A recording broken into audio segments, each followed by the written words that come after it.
We've all heard stories of family betrayal. But what if one of the most painful betrayals you could imagine was actually part of a much bigger, unseen plan?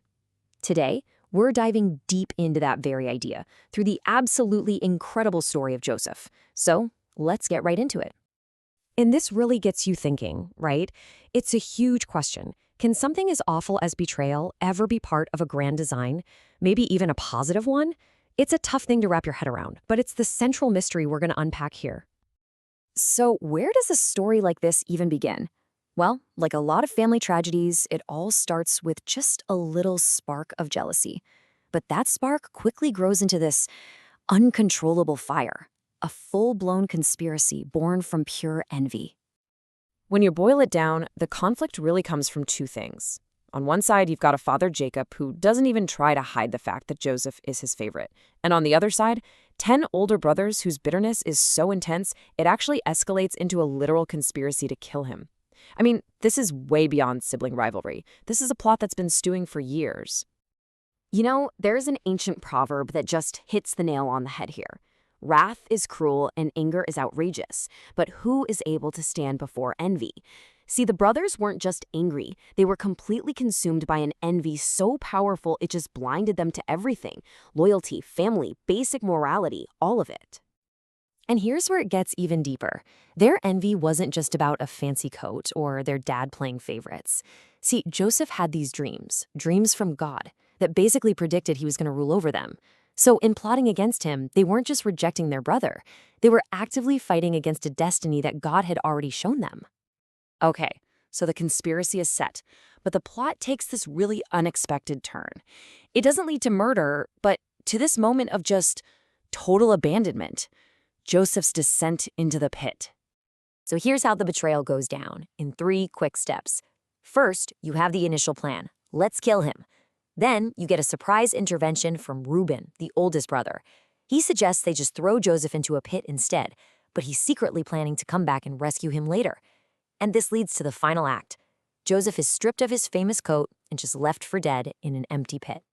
Now, to really get what's going on here, we have to understand this huge idea called divine providence.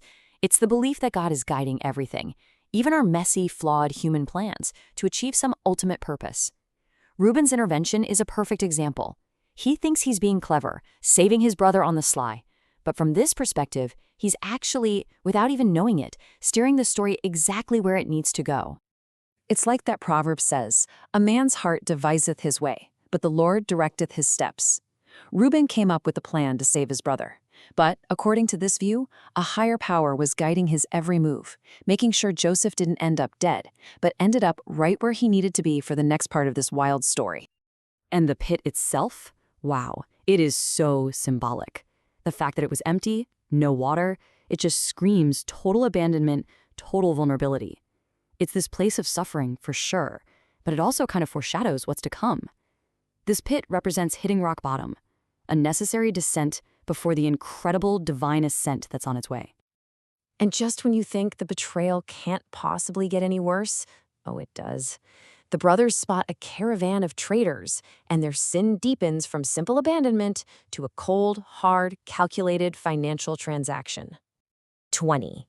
That was the price, just 20 pieces of silver. That's the value they put on their own brother's life, on his freedom. They pulled him out of that pit only to sell him off as a slave.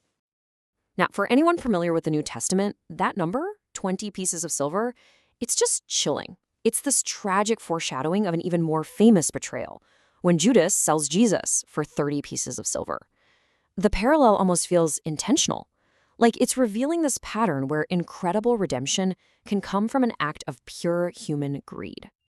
And now we get to the great pivot of the entire story.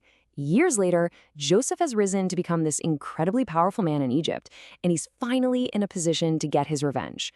But instead of revenge, he offers this radical reframing of the whole tragedy. This is, hands down, one of the most powerful statements in the whole narrative. Joseph looks at his brothers, the very men who sold him into slavery, and he says, "You intended to harm me, but God intended it for good." He sees a divine purpose woven right through their evil act. I mean, the contrast here is just staggering. The human intent? Pure evil, driven by jealousy. The divine outcome? Something unbelievably good.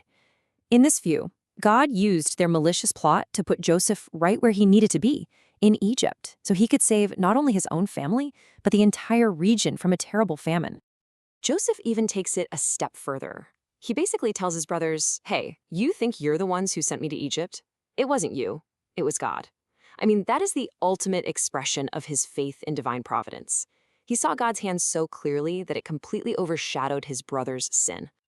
So what do we take away from all this? How does this ancient story about a pit and a price, how does it speak to us today? Well, it's all about why, in the end, betrayal just couldn't win. If there's one thing this story teaches, it's this. No amount of human sin or betrayal can ever truly derail a divine plan. The brothers did their absolute worst, and their worst was simply redirected to accomplish God's absolute best. You know, the Apostle Paul kind of captured the very heart of Joseph's story in one simple question. If God be for us, who can be against us? The message is pretty clear. If there's a greater purpose at work in your life, then no opposition, not even from the people closest to you, can ultimately stop it. And that leaves all of us with a final question to really think about. The pit was Joseph's lowest point, a place of total despair. But it was also the turning point that launched him toward his greatest purpose. And it really makes you wonder, where might a pit in our own lives, a moment of betrayal or failure, actually be the unlikely starting point of a much larger, unseen plan?